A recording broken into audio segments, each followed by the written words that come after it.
Netflix's 2024 adaptation of One Day made a significant change to the book that ultimately gave Dexter a stronger ending after his world-changing tragedy. Based on the 2009 book and 2011 movie of the same name, Netflix's One Day TV show explores the lives of Emma Morley, Ambika Maud, and Dexter Mayhew, Leo Woodall, on July 15, St. Swithin's Day, every year from 1988 until 2007.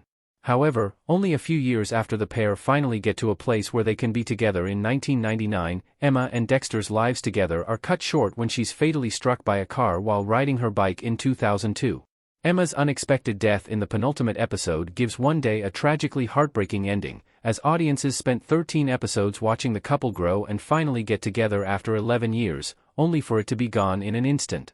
One Day's finale follows Dexter and his process of grieving Emma in the years 2003, 2004, and 2007, taking him from anger and self-destructive behaviors, to hopelessness and depression, to acceptance and moving forward while always remembering and honoring Emma. One crucial part of Dexter's grieving journey wasn't in the book, however, and it made his gut-wrenching ending even more powerful. Dexter speaking to Emma's ghost while packing up his house wasn't in One Day's book. Dexter speaks to Emma's ghost in One Day's finale episode. While One Day is full of devastating moments throughout, among the most heartbreaking is a scene between Emma and Dexter on July 15, 2004, the second anniversary of her death.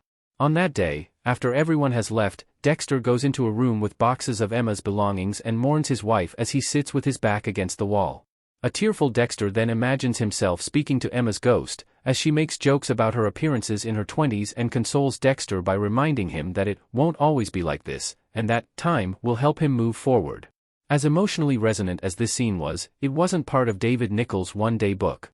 The end of One Day's book reveals Dexter drinking again and trying to get into fights on the first anniversary of her death, but there's no conversation with Emma on the second anniversary. Rather, Dexter looks through Emma's boxes and makes calls to their loved ones, including Emma's parents, and then remembers the day at Arthur's seat when they first met. The tones of the scenes in the book and show end up coming off very differently, and the latter ultimately proves more effective. Dexter hallucinating Emma was crucial to understanding his grieving process in One Day's ending.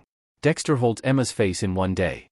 The show's version of the day is far more melancholy, but is a stronger way to showcase how dark Dexter's world still is without Emma, as well as how much he still struggles to let her go.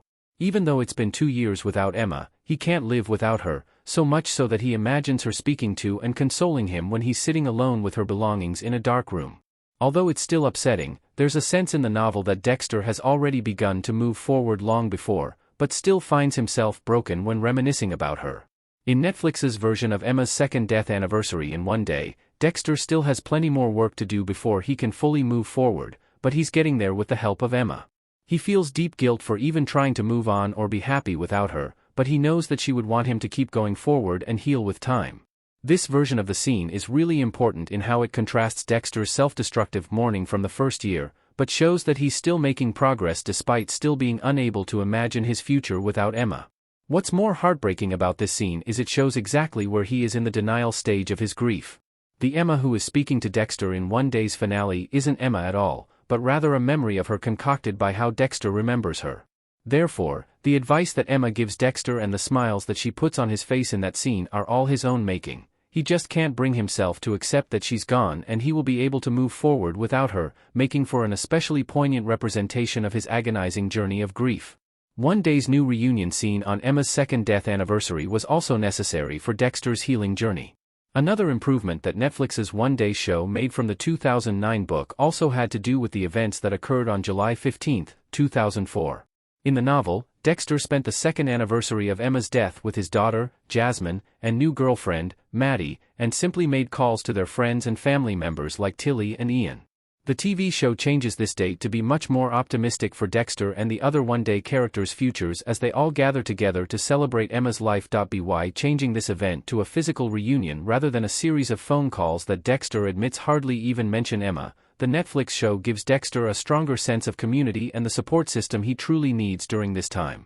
Not only Dexter, but Tilly and the others as well, as they're also grieving Emma and need those who loved her around, thus honoring her memory and moving forward together. With Tilly suggesting that the group get back together each year to honor Emma's life, each of her loved ones knows she'll never be forgotten and they'll never be alone. If it weren't for the community of people that grew around them throughout those years, Dexter may not have been in the more hopeful place where one day's finale sees him. There's a lot of growth, support, and learning that comes with the process of grief, and one day's show gives Dexter more time to process Emma's death and move forward with the help of those around him. Dexter's more optimistic fate in one day's final scenes is more earned with the grace of time that Emma advised him about, which feels more honest to their characters than the faster-paced and novel's more isolated process.